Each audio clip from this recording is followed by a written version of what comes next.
जय बोलो देवादिदेव 1008 श्री भगवान महावीर स्वामी की जय जय जय। अहिंसा परमो धर्म की जय जय जय। परम पूज आचार्य गुरुवर श्री विद्यासागर जी महाराज की जय जय जय। परम पूज प्रमाणिक संत महामना मुनिराज प्रमासागर जी महाराज की, परम पूज अरह सागर जी महाराज की। धर्म की आराधना जीवन के रूपांतरण का आधार है। धर्म आराधना और साधना के बल पर ही हम सिद्धि के सोपानों पर चढ़ सकते हैं। धर्माराधना की शुरुआत स्वयं की पहचान से होती है और उसकी परिपूर्णता स्वयं की उपलब्धि में। हमारी पूरी साधना प्रक्रिया स्व के पहचान से लेकर स्व की उपलब्धि तक है। आचार्य कुंद कुंद कहते हैं कि यदि तू अपना कल्याण चाहता है तो तू सबसे पहले ये जान कि आखिर तू है कौन।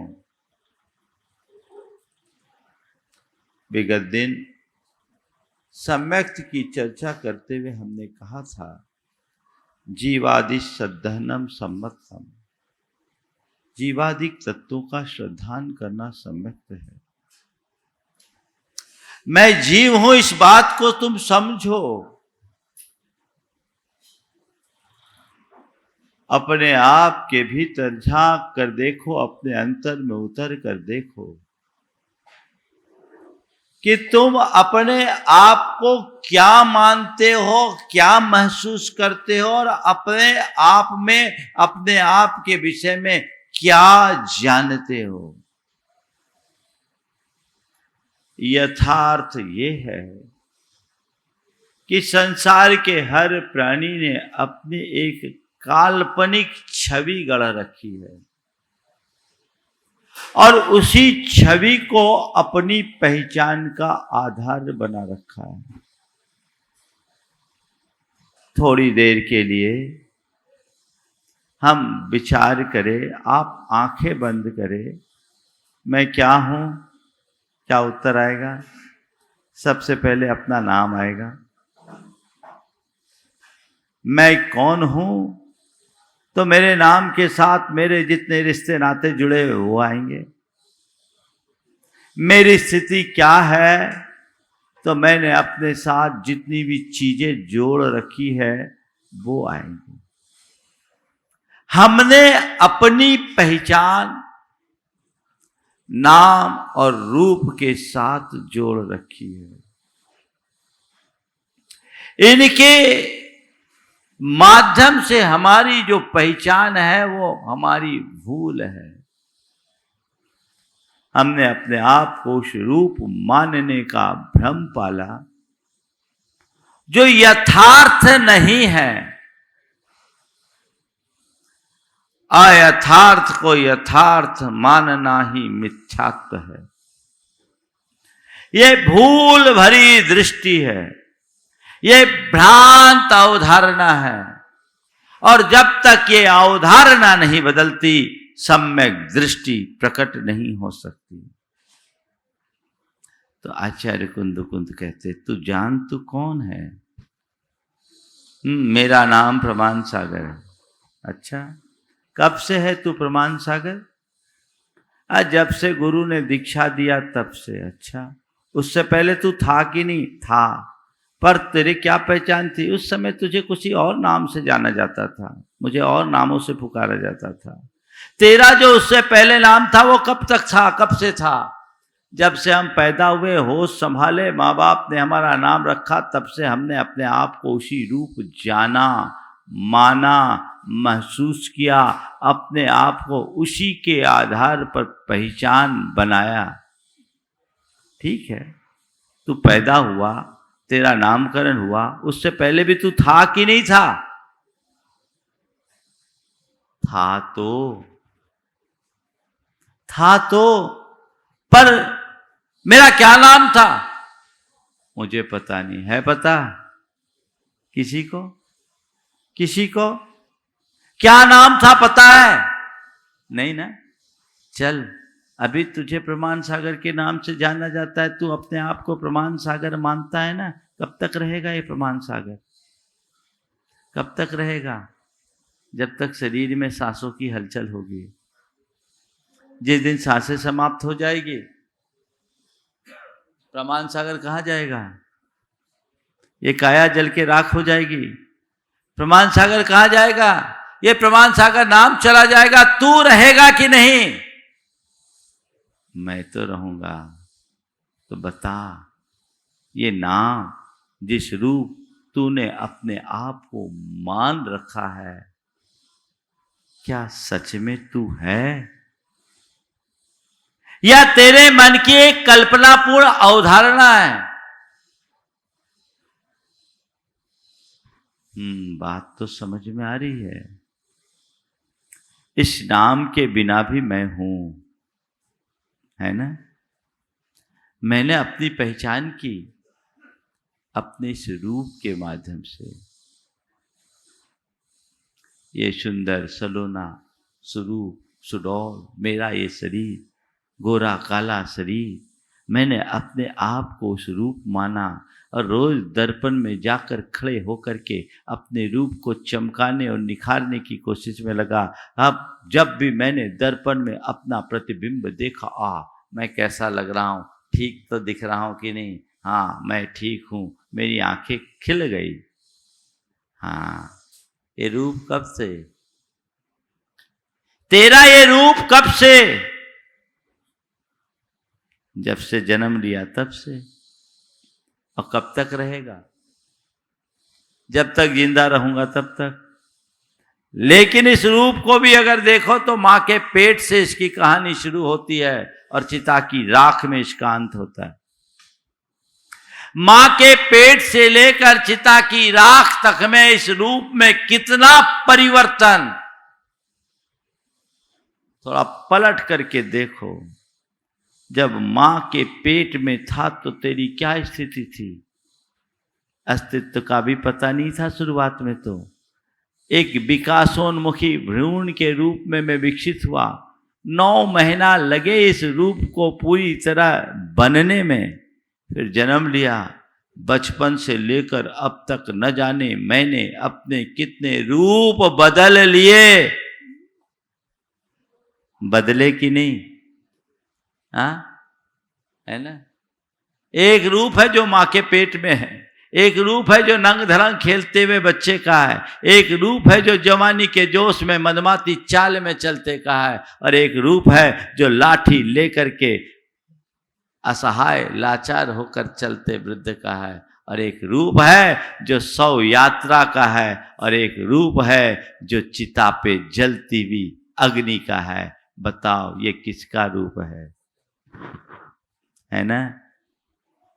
मां के पेट से लेकर चिता की राख, यही तो है रूप की कहानी।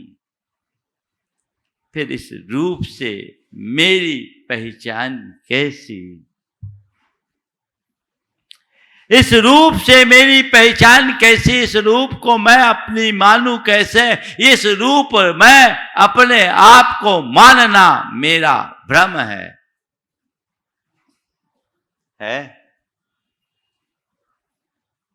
संत कहते हैं समझो, मैंने अपने आप को और भी मान रखा हूं। मैं एक बड़ा मुनि हूं, मेरी बड़ी प्रभावना है, जगत में मेरा नाम है, हजारों लाखों की संख्या में मेरे भक्त हैं, लाखों लोग रोज मुझे सुनते हैं। समय होने के पहले वे टकटकी लगाकर बैठ जाते हैं, है ना। यही मेरी पहचान है, ये मैं हूं। तो आचार्य कुंद कुंद कहते हैं अगर ये तूने अपनी पहचान बना ली तो ये भूल है। ये कब तक की? आज तो इस रूप दिख रहा है, इससे पहले तू क्या था? और ये रूप तेरा कब तक रहेगा? तेरे जैसे कई बड़े बड़े नाम चीन मुनि और आचार्य आए, वे भी यहां नहीं टिके। तो तू किस खेत की मूली है? तुझे भी यहां नहीं टिकना। हाँ, हो सकता है कुछ दिन तक तेरा नाम लोग याद करते रहे, पर उसे भी लोग भूल जाएंगे। भगवान ऋषभदेव से लेकर महावीर और भगवान महावीर से लेकर आज तक में हजारों आचार्य मुनि हुए, अनगिनत हुए होंगे। ऋषभदेव से तो कितने के नाम जानते हैं?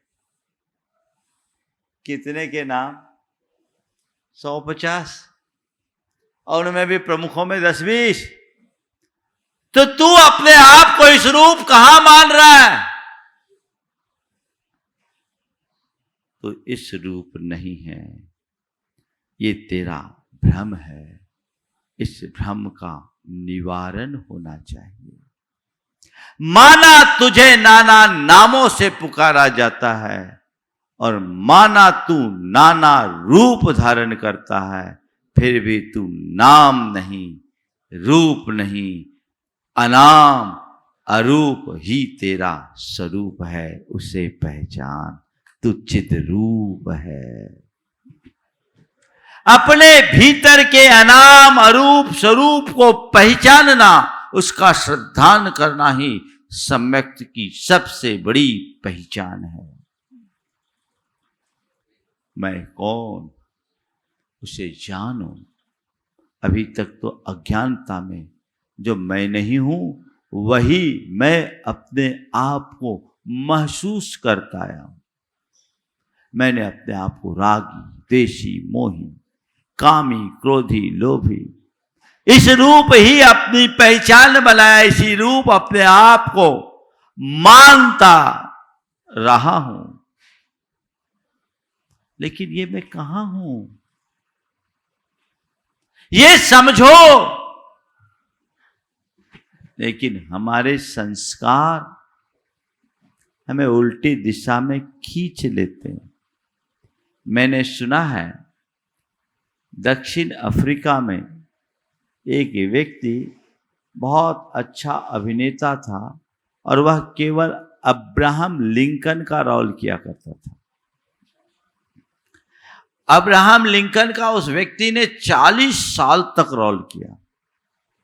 वैसी चाल, वैसी ढाल, सब कुछ वैसा ही। पर सबसे मजे की बात तो यह है, रोल करते करते वो अपने आप को अब्राहम लिंकन कहना शुरू कर दिया। I am Abraham Lincoln. अपने आप को अब्राहम लिंकन मानना शुरू कर दिया। अब लोग कहे कि भैया तुम लिंकन नहीं, बोले कैसे नहीं, मैं लिंकन हूं। कहते हैं कि उस व्यक्ति को लाई डिटेक्टर पर रखा गया, झूठ बोलने की पकड़ने की मशीन पर, ताकि अब तो सच बोलेगा। जब लाई डिटेक्टर पर रखा गया तो वो भी सोचा झंझट खत्म करो, मैं बोल देता हूं मैं लिंकन नहीं हूं। झंझट खत्म करो, मैं बोल देता हूं मैं लिंकन नहीं हूं।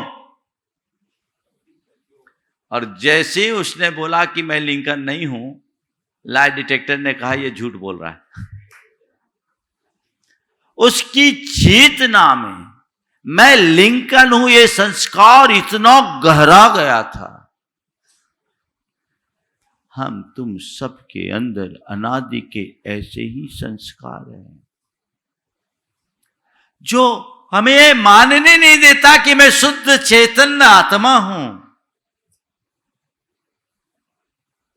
संस्कार राग के, देश के, मोह के, काम के, क्रोध के, लोभ के, मद के, मान के भरे पड़े हैं।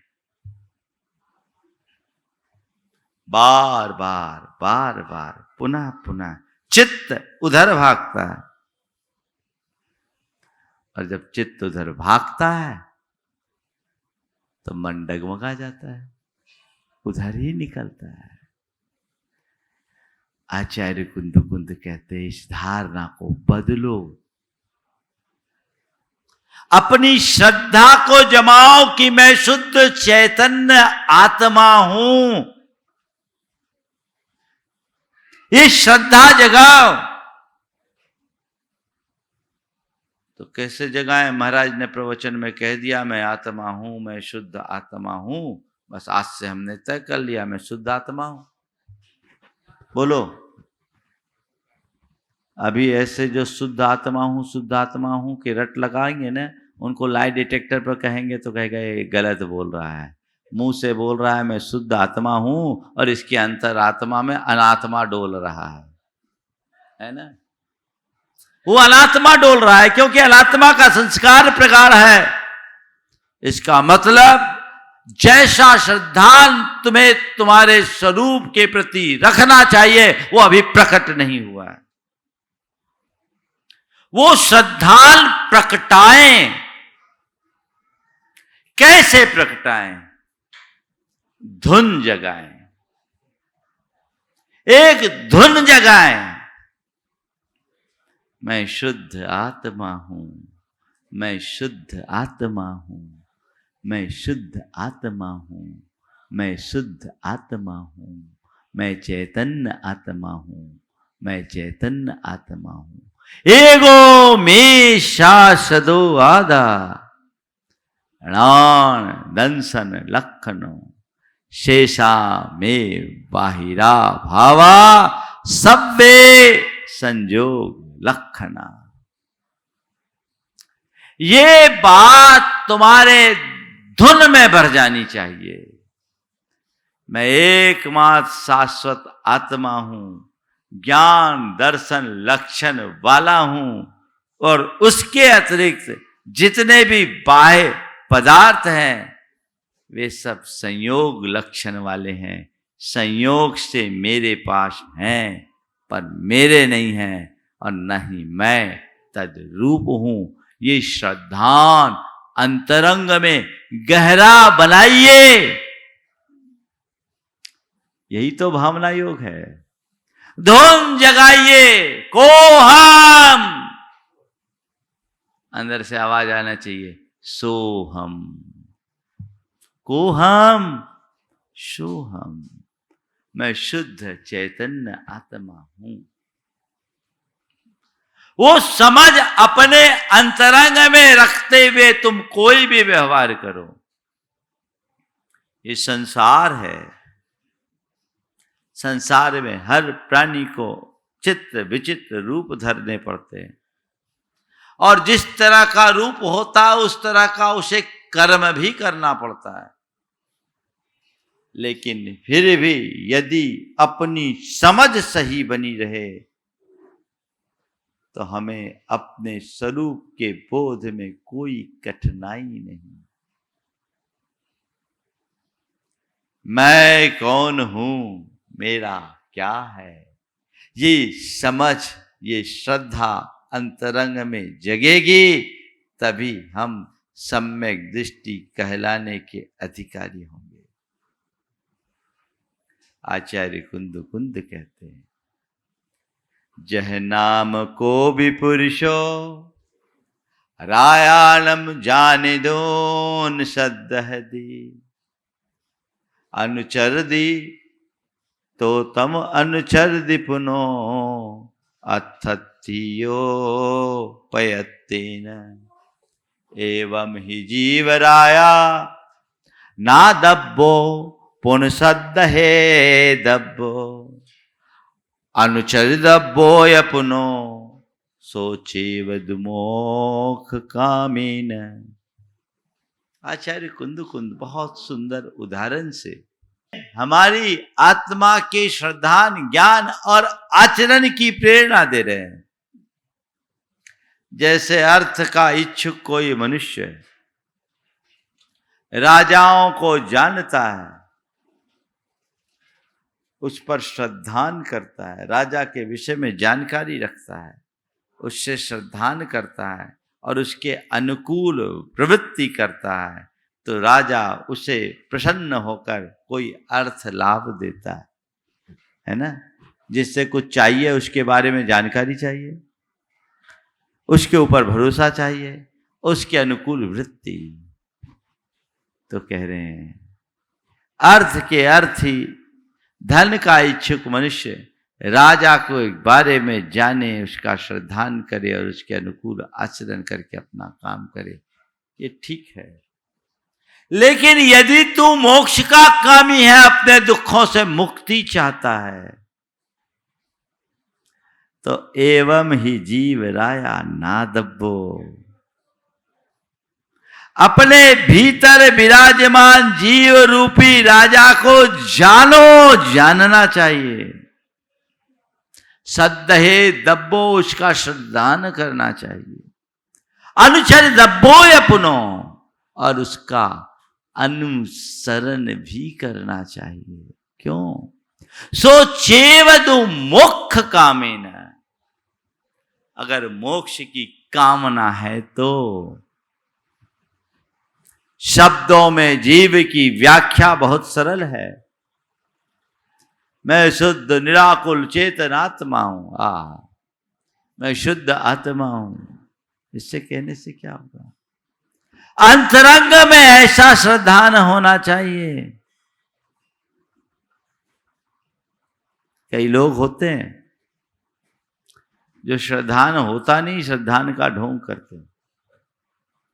एक ब्रह्मज्ञानी पंडित थे, वो काशी के विद्वान थे।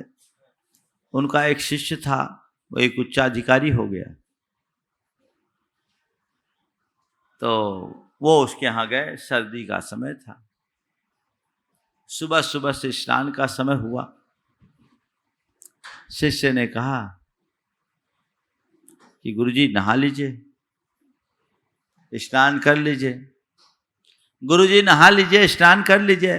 बोले बेटे मुझे स्नान की जरूरत नहीं है, मेरे भीतर तो ज्ञान की गंगा बहती है। क्या कहा?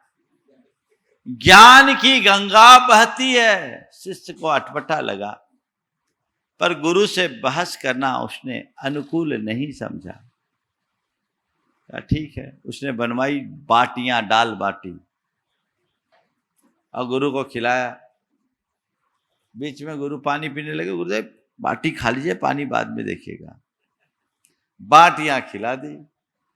गुरु कमरे में चले गए। इसने कमरा बाहर से बंद कर दिया। कमरा बाहर से बंद कर दिया। पेट में बाटी फूले, उधर सूल हो, दर्द हो, और चिल्लाए बेटा पानी पिला, पानी पिला, बहुत जोर से प्यास लग रही है, पानी पिला, मेरे पेट में दर्द भी हो रहा है। शिष्य ने कहा गुरुदेव आपके अंदर तो ज्ञान की गंगा बह रही है, पानी की क्या जरूरत? आपके अंदर ज्ञान की गंगा बह रही है, पानी की क्या जरूरत? ऐसी सतही ज्ञान रखने वालों का कुछ ऐसा ही हश्र होता है। सतही नहीं, तह में मुझे आत्म श्रद्धान प्रकट करना है। तत्व के प्रति दृष्टि का मतलब यही है, वही हो। अपना व्यवहार कुछ भी करो, समझ साफ रखो। मैं पुनः दोहरा रहा हूं, व्यवहार चाहे जो हो, समझ सही होनी चाहिए। कभी दुखी नहीं होगे। देखो, आप कोई फिल्म देखते हैं, कोई नाटक देखते हैं। नाटक में बड़े बड़े एक्टर होते हैं, सब अरबों की संपत्ति के धनी होते हैं। लेकिन वो कैसा एक्टिंग करते हैं? जैसा स्क्रिप्ट उन्हें दिया जाता है, करते हैं। कई बार ऐसा भी देखने में आता है कि एक्टर को भिखारी का रोल दिया गया है, वो भिखारी बन गया है, और भिखारी बनकर वो ऐसा एक्टिंग कर रहा है कि लोगों की आंखों में पानी आ जाए,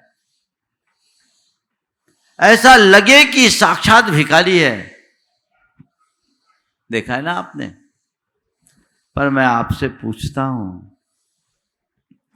भिखारी की एक्टिंग करने वाला वो एक्टर अपने आप को भिखारी मानता है क्या? क्या मानता है? क्या मानता है बोलो? मैं तो एक्टर हूं, मैं भिखारी नहीं हूं। इसलिए भीख मांगते हुए भी, बाहर से दुख प्रकट करते हुए भी अंदर दुखी नहीं होता। होता है क्या? देखने वाले आंसू बहा ले,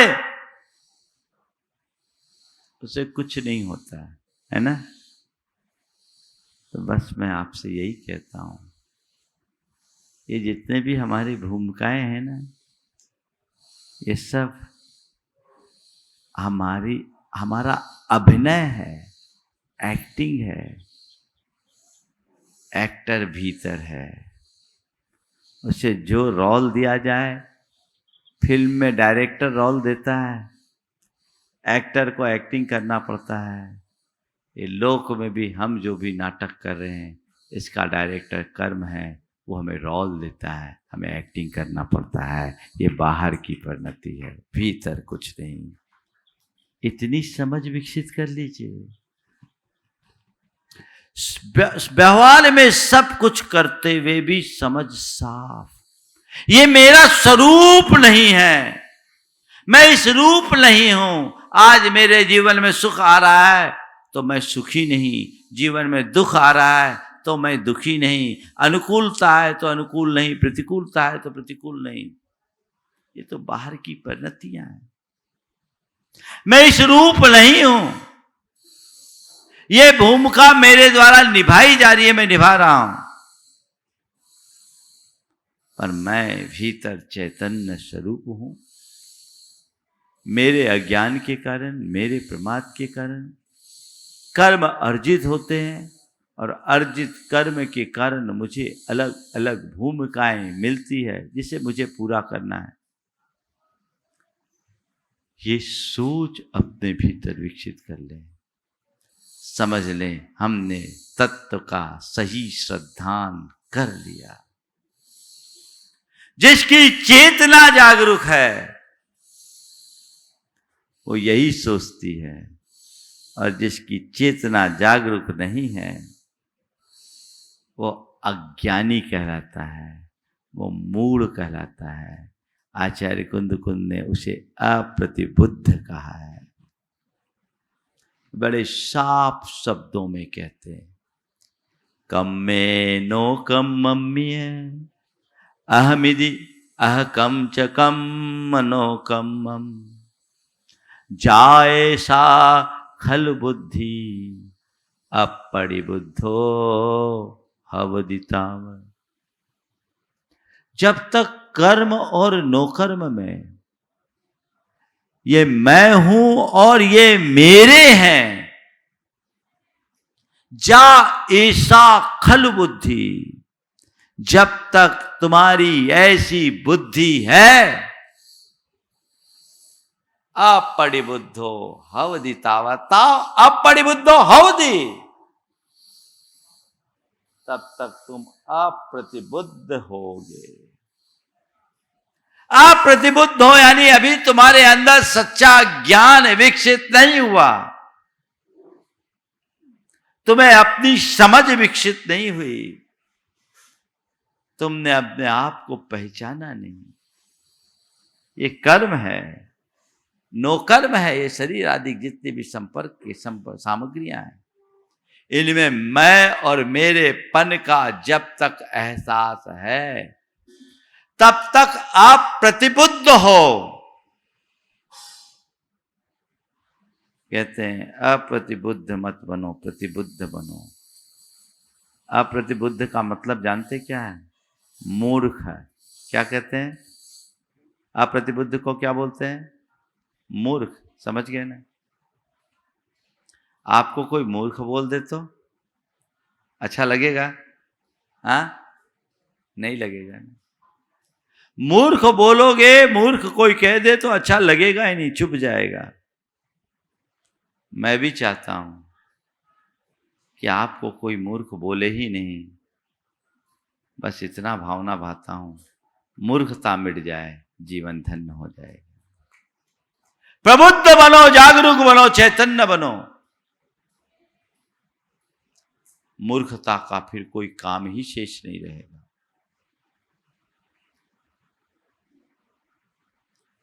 अप्रतिबुद्धो हवदिताव, ये मूर्खता समाप्त होनी चाहिए। जीवन की दिशा सुनिश्चित होनी चाहिए। दिशा बदले, दृष्टि बदले, तब कहीं हम मूर्ख से समझदार कहलाने के अधिकारी होंगे। लेकिन अभी तो सब के सब उसी रौ में बहते हैं। धारा बदलिए। मैं कौन हूं और मेरा क्या है, इसे जानने की कोशिश कीजिए।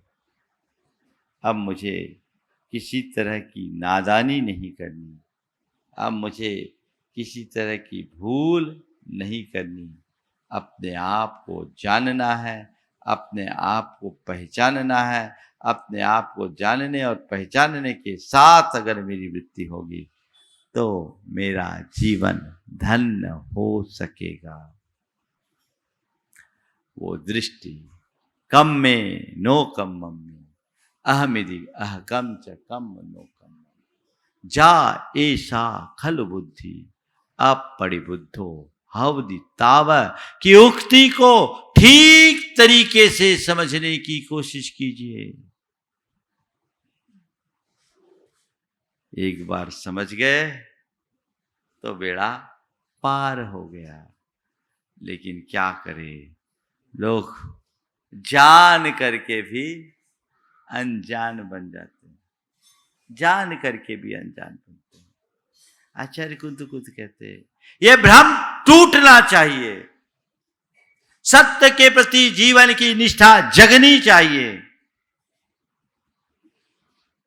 तब कहीं कुछ होगा।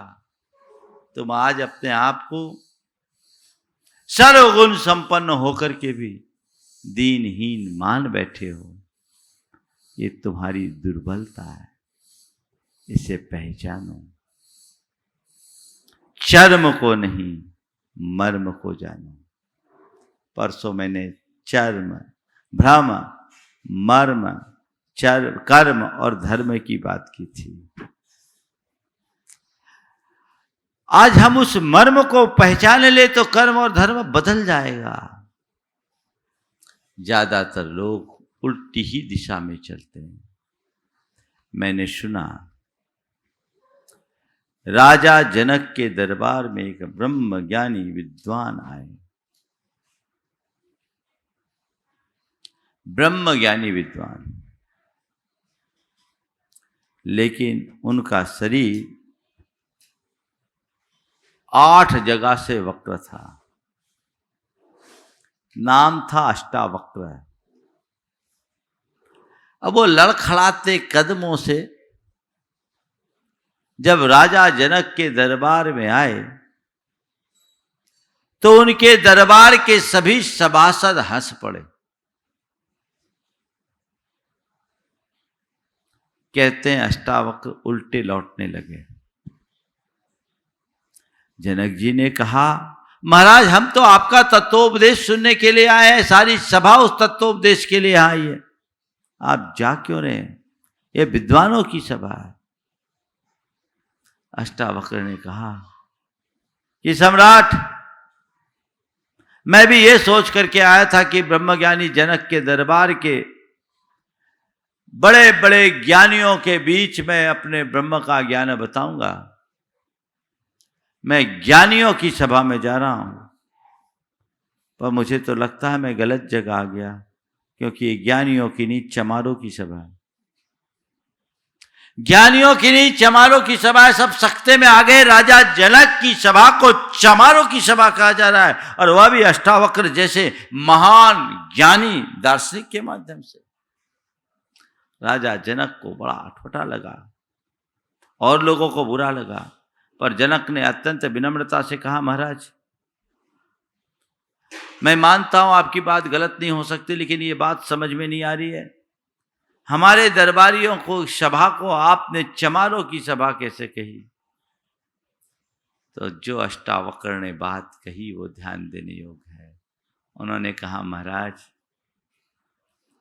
आपने देखा मैं आया, सब मेरे इस रूप को देखकर हंस पड़े, तो मुझे लगा इनकी दृष्टि मेरे शर्म पर है, मेरे भीतर के मर्म पर नहीं। इनकी दृष्टि मेरे शर्म तक सीमित है, मेरे भीतर के मर्म पर नहीं। और मैं तो यही मानता हूं जो चर्म पर दृष्टि रखता है वो चमार ही तो होता है। इसमें मैंने क्या गलत कहा? यदि मर्म दृष्टा होते तो इनकी कोई ऐसी प्रतिक्रिया नहीं होती। देह दृष्टि से ऊपर उठकर आत्म दृष्टि से संपन्न व्यक्ति ही अपने जीवन का पथ प्रशस्त कर सकता है। तो हम अपने आत्म स्वरूप को पहचाने, जीवन के मर्म को पहचानते हुए अपने धर्म को अंगीकार करें। इस शुभाव के साथ समय आप सबका हो गया, यहीं पर विराम। बोलिए परम पूज्य आचार्य गुरुवर श्री विद्यासागर जी महाराज।